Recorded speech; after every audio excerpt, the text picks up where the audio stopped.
Welcome back to Let's Play Darkest Dungeon. I'm your host, Timepants, and finally, we have been invited back to the Courtyard. So, this is my party. It didn't look like this a minute ago.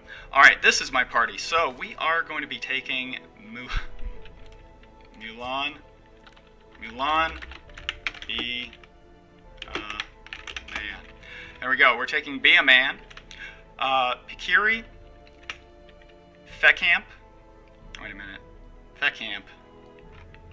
Are we sure about this? No, we are not. Because this is, by request of friend of the show, Citizen Snips. He has asked that we name somebody in our party after beloved janitor Scruffy from Futurama. And of course, we're also going to be taking Sinless. So, I think this is a party that can endure. This is maybe not the most offensively potent party, although I don't think it's going to be that much of a slouch in the offense department. I think this is a party that basically can survive. Like, bad things can happen to these good people, and they will suck it up, they will rise above it, and yeah, overcome whatever the obstacle or challenge. So there's not really any good reason to, like, dramatically over-prepare for the Courtyard, because, I mean, we're going to be leaving, you know, at some point. That said, I don't see any really good reason why we shouldn't over-prepare. Money is clearly no object, so let's get going. Time for some lore. The feasting and revelry would last for weeks at a time. Great stone tables were set with such an abundance of rare delicacies that we would stuff ourselves until the exotic became mundane. When the lavish spread began to spoil, a ravenous gourmand gleefully proposed that we sample from the fetid pile of composting refuse. The notion was dismissed as decidedly unhealthy. But days later, he was found cackling madly atop a heap of rancid comestibles, licking his fingers in delight. It's the fly, right? The Viscount is a fly, maybe not a mosquito. A corpulent braggart could never eat his fill. Let him dine on sharpened steel tonight. Alright, Sick Nasty. So let's remember what we learned in our first epic length run. What is that? Okay. Terrible. A moment of respite. Well, hold on. Okay.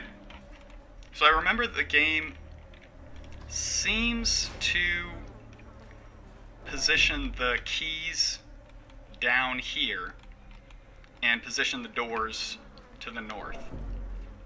I'm going to use that as sort of my basic operating assumption here, that the second epic dungeon is going to be in many ways very similar to the first. I think that's fair, right? I don't think I'm really going out on a limb and, like, you know, putting my reputation on the line by saying this. So there are just so many good candidates here. There really are. There really are. Oh my goodness. Okay. I think we do this with the expectation that we are going to get a kill with our punish. Perfect. Decimated. Expectation, very reasonable, I felt.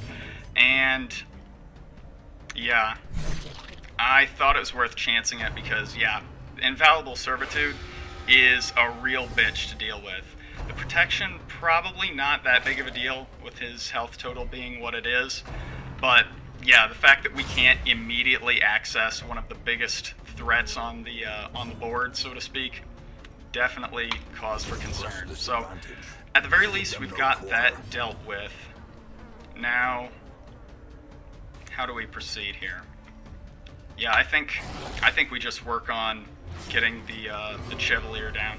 I mean, that's not what I would have done. I can say that with absolute certainty. There is no chance in hell that I wouldn't have at least tried for a stun. So early on, we definitely have identified a few major problems here. First and foremost, the unpredictability of having a healer who seems to think that attacking is a good idea. Unfortunately, Bloodlust or Crimson Curse introduces this uncertainty into our lives, and it's definitely the cause of a lot of grief with the Crimson Court. But I'm not going to spend the whole episode harping on it like I have the past few. This is a time for joy. This is a time for revelry. In fact, we're in the Courtyard. This is where the magic happens. So yeah, there's no sense getting salty and being disappointed about where we feel that, I don't know, maybe the game fell a little bit short. Not today. Today my heart is filled with joy.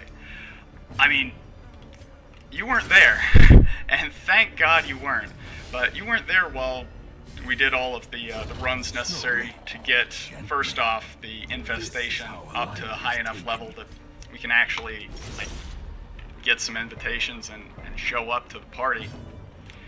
But I mean, it was rough. It was a lot. It was, yeah, definitely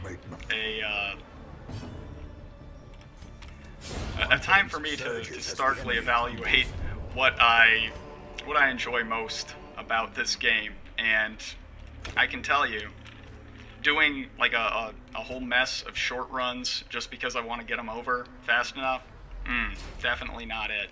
So from time to time, treated myself. I've got a party I mentioned in the previous episode that I would like to unveil during one of these intermezzos while we're getting everybody fighting fit and ready to go back out to the Courtyard another time.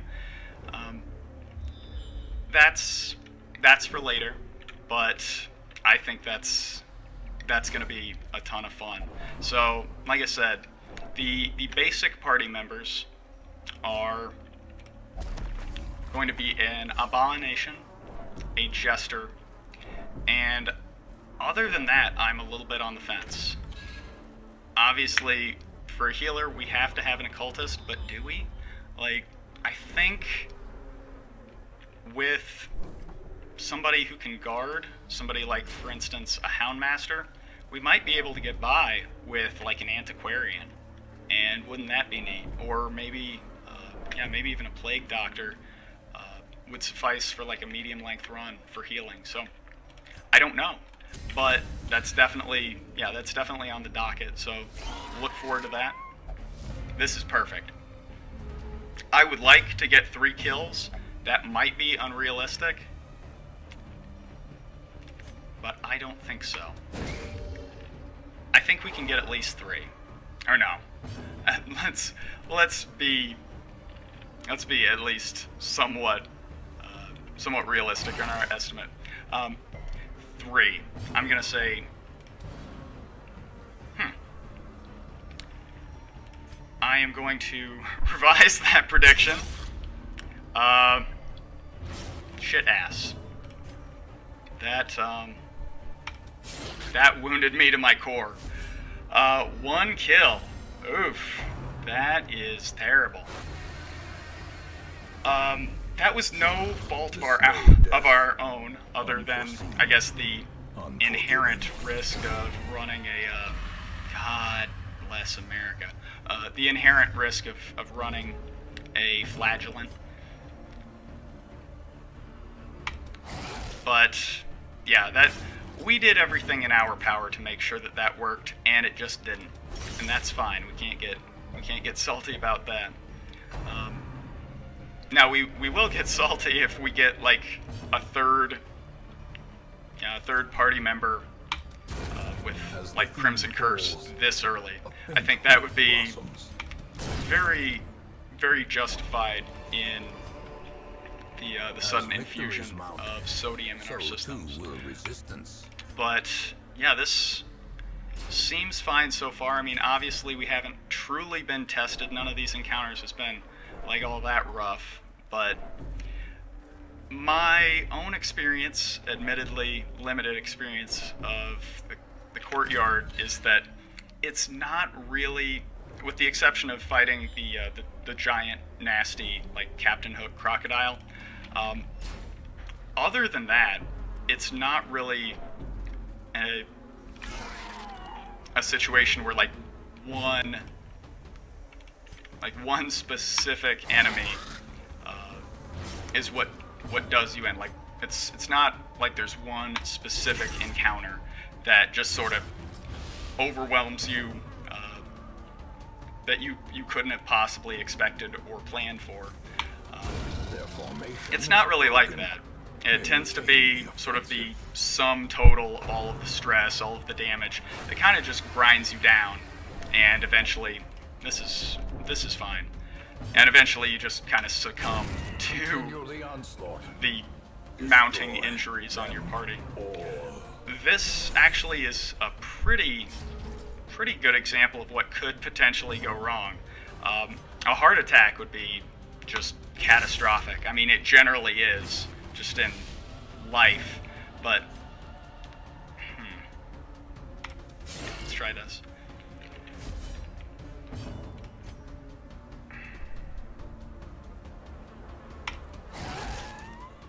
Probably, I should have attacked the sycophant, the mosquito. That was stupid. This thing is fast enough that we really had no reasonable expectation for our Vestal to like get to go before this thing was able to take a shot at us. That was actually really dumb. So fortunately we didn't get punished for that, but this game will eventually start enforcing consequences. So let's just take that lesson away, that we do need to keep in mind that, yeah, this is definitely a dungeon that that has a tendency for those small mistakes and misplays over the course of the run. Like I said, the sum total is just a quietly mounting list of injuries that finally does you in. And actually, with that, I think I'll go ahead and dine.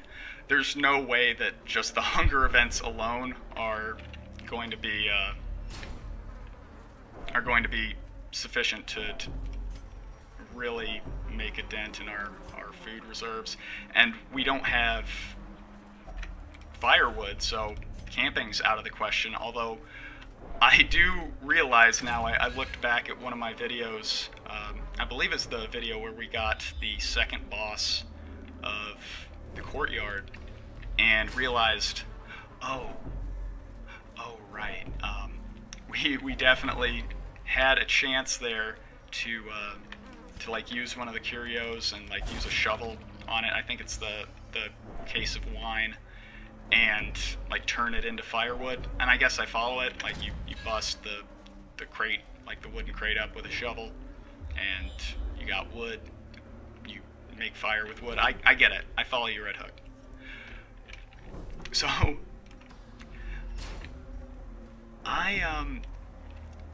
I've noticed, I think especially with more of the recent episodes, like since returning from my hiatus, which is a fancy word for leaving. Since returning from my hiatus, I have shared a bit much of myself. God damn it. With regards to like my past life in Japan. A bit more than maybe I used to. Not to an extreme degree, I don't think. Not to the point where it's off-putting, I hope.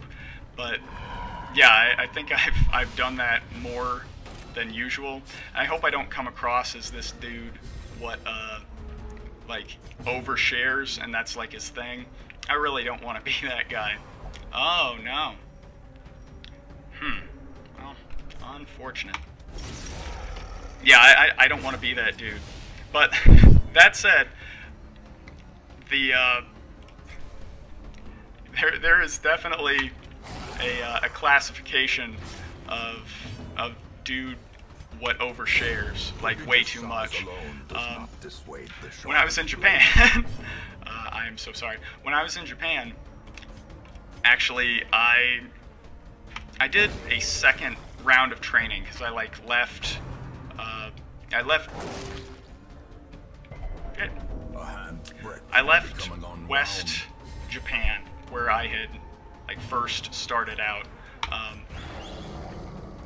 A nice little place called Nukata, and started teaching in Tokyo, where my then girlfriend was. She broke up with me almost immediately after I got that job. Like I didn't even get to Tokyo before she's like, yeah, you know, see ya. Like this is, you know, I mean, if you've watched enough episodes, you can definitely like kind of just see, like, oh yeah, that's a really good point. I'm amazed that you endured as long as you did. Size has no intrinsic merit, unless inordinate exsanguination be considered. But yeah, I went to a second training, and the way that these training sessions work, at least for the proprietary school that I was at, you basically are like lodged. That's not the right word, but you're put up in like a hotel, or in Tokyo's case, they had like a designated building where the trainees come and they just like, okay, yeah, they come and, you know, they just like live there for the duration of training.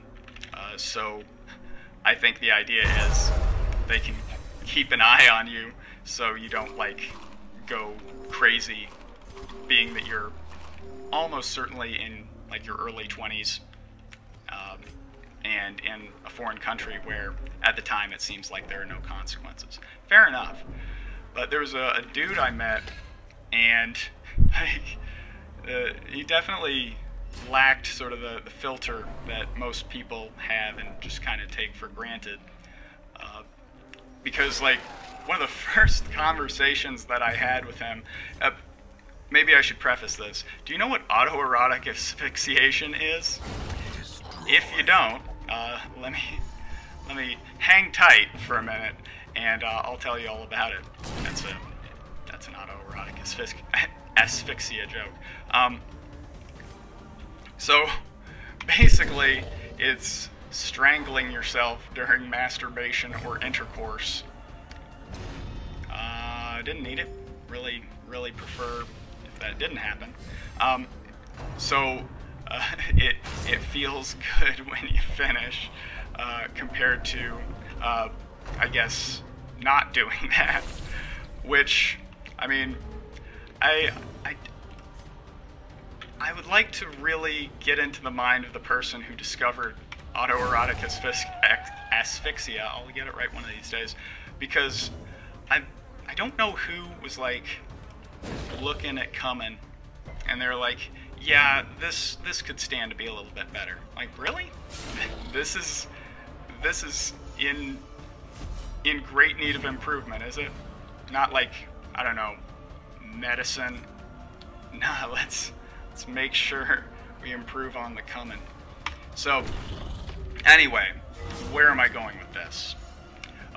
So he just talked about it a lot. Like, you know, there's, you know, entertaining a new group of people that you met, and, you know, you want to make them think that you're wacky and weird and stuff. I get it.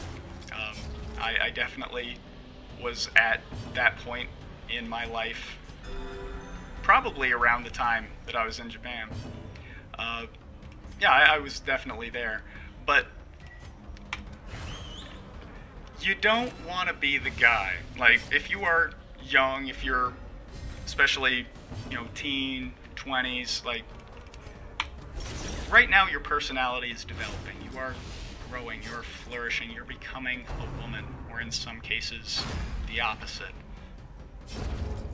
Sure. And, you know, you want to set yourself apart from the group. I get it. I totally do. Here's the thing. That's totally fine. There is definitely, you know, a lot of validity to what you're feeling. You know, there's a lot of merit to those thoughts that, you know, you don't want to be like everybody else. You want to be the fun one or like the wacky one, because, you know, those people get a laugh and it feels good. You know, when you and your peers come sit here on Timepants Lab, Daddy's got to tell you some words about the world. Yeah, I'm definitely getting up my old man ass right now, but yeah, you know, you want to impress people, basically. And yeah, when you're young, you're just like, well, I'm gonna just do it however I can get attention. Not unlike, you know, a 4-year-old where you're like, I told this knock-knock joke, it was funny the first time, I'm gonna keep telling it forever because it's gonna get a great reaction every single time. All of this to say, you know, you don't want to be the guy that, like, I don't remember much from that training. I don't remember, like, especially, you know, learning a lot. I don't remember much about the places where we went out, you know, after work was done, hanging out. I don't remember the names of any of those people. I don't remember a lot of their life stories, but I do remember autoerotic asphyxia guy telling a story that one time he was, like, you know, having a coitus, and, like, after he finished, like, his lady wanted to cuddle him, and he just, like, pushed her away and was like, no, don't touch me right now, you just choked me. Like, but here we are. That's the story that I remember. You know, you don't want to be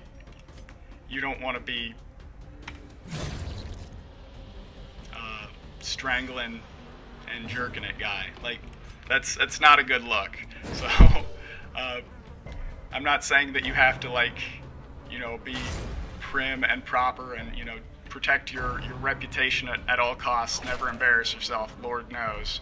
I would never give advice that I myself would not follow, but just something to think about. It's weird now, looking back at an experience from 10 years ago and realizing, yes, this is the impression that this human being left me with. I don't know where I was going with that, but I was just wanted to just take this guy aside, you know, put my hand on his shoulder and be like, dude, why with the strangling, why do you do that? Like, it feels good. You could die, but yeah, but it feels good. But yeah, you could die. Like, people die. Please, I wouldn't want that to be you. You seem like a cool dude. Yeah. Weird experience living in Japan. Definitely met a lot of colorful, interesting characters.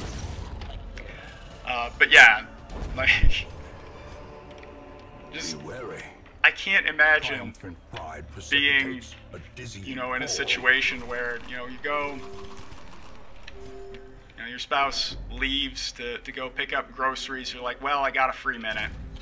And then, you know, she comes back about an hour later and she finds you, like, hanging by your neck from a doorknob, like, by, like, a leather belt, a lather of foam, like, rolling down your chin.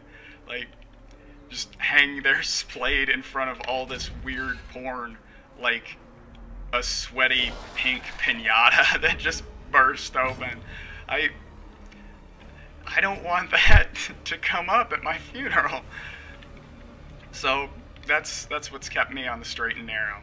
So I hope this opportunity to have a little heart-to-heart with Father Timepants is really meant as much to you as it has to me. My God, what has happened in my life? What has brought me to this moment? That was a gross waste of a very, very good skill. Okay. A little bit more cognizant play, I think, would be good. So he's dead. Hopefully he doesn't do... Okay. I was going to say, hopefully he doesn't do his riposte or whatever, because that really sucks. Damsel in Distress, no, this is new. Forces a guard, and oof, big protection buff. That's new. That's got to be a champion thing. Neat. So, how do we do this? How do we do this? Alright, stick with me. Target whistle. You. Stick with me here. I think I've got something. I'm working on it. The gears are turning here. Alright. Got the bleed. I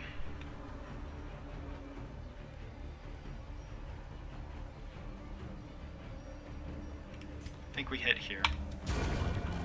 Alright, I think that was the right decision, because we're gonna do Duelist Advance, and we got the kill. Alright, sweet. And she gets no benefit. Oh, that's sweet. So riposte actually goes through guard. But yeah, she gets no benefit once the guard is broken. So that's really good. I might ditch pistol shot and take that tracking shot, which I think is surprisingly good. So how is this run going? Very well. I think we could run maybe not the entire dungeon, but I think we could very easily find the first boss. I hope. So here's the question. This circles back around. So we don't need to do that yet. I think we go down here, because we do eventually need to go down. So, Forgotten Strongbox. I think this is actually like good treasure. A key. Blue key. Alright. We are set. Let's go.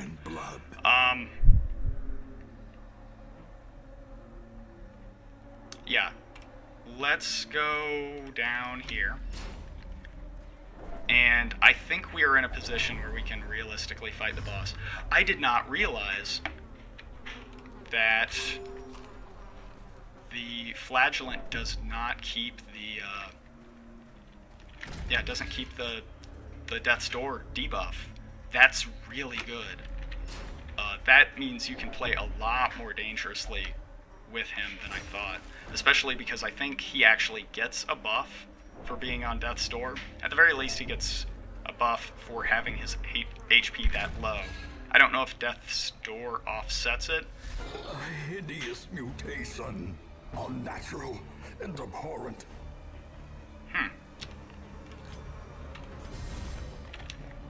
I have to admit, I was not expecting that. I think we're totally fine. Although, I think the first couple of rounds here might be a little bit rough while everybody gets into position. Shit. That really hurts. Ooh, that hurts for certs. Woof. Alright. Are we in bad enough shape to warrant a heal? I think the chance to hit is low enough, yet, yeah, we just take this opportunity to heal. And we just hope he moves himself into a little bit better position. Okay, this is going to buff his dodge. Oh, protection. That is fine. I think we keep going pistol shot. That sucks, but I don't want to pop the duelist advance until we are really ready to go. That is not a high percentage shot. I think we just, yeah, do that. We get a little bit of healing, we get a little bit of damage, but I think the principal benefit there is there's not a lot to be gained by healing at this point. Submerge. So this is going to buff dodge, and oh my god. Well, the stress is a problem. I cannot believe we got a hit there.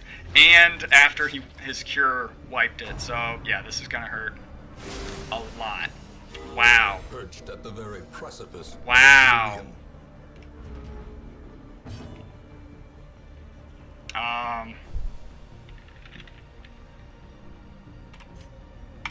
Let's try it. Missing the debuff really sucks. But exsanguinate, right? Yeah, dog. Alright. Not as damaging as I might have hoped, and didn't get the bleed, which was really kind of the principal thing I was hoping to get out of that. Yeah, this is not going well. It is not. Please.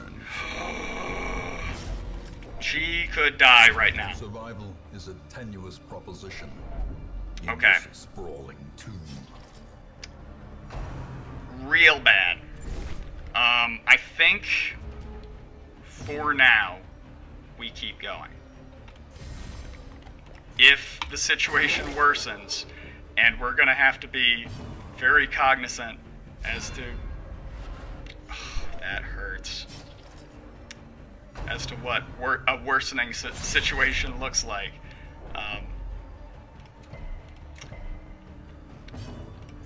I think we gotta dip. Obviously, this is the last encounter, but okay. Injury and despondence set the stage for heroism or cowardice. Oh, be a man. Be a man. Oh dear.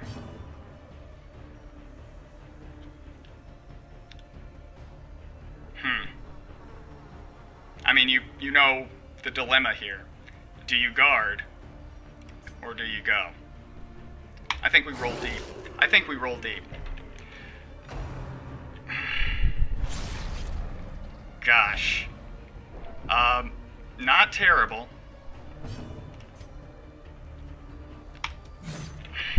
Man. Oh, shit. Yeah, we're in B-trubs. This is how wipes happen. Yeah, this is real bad. Yeah. Because now he's gonna get health back, and yeah, I think we might be in some real trouble here. So let's guard. Apex Predator possesses the ability to kill us. And now the true test. Hold fast or expire. Okay, exsanguinate. Sure, alright. Really, no bleed.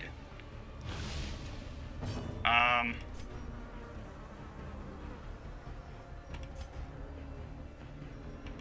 think we do this just for the chance of maybe possibly getting a riposte that might bail us out here.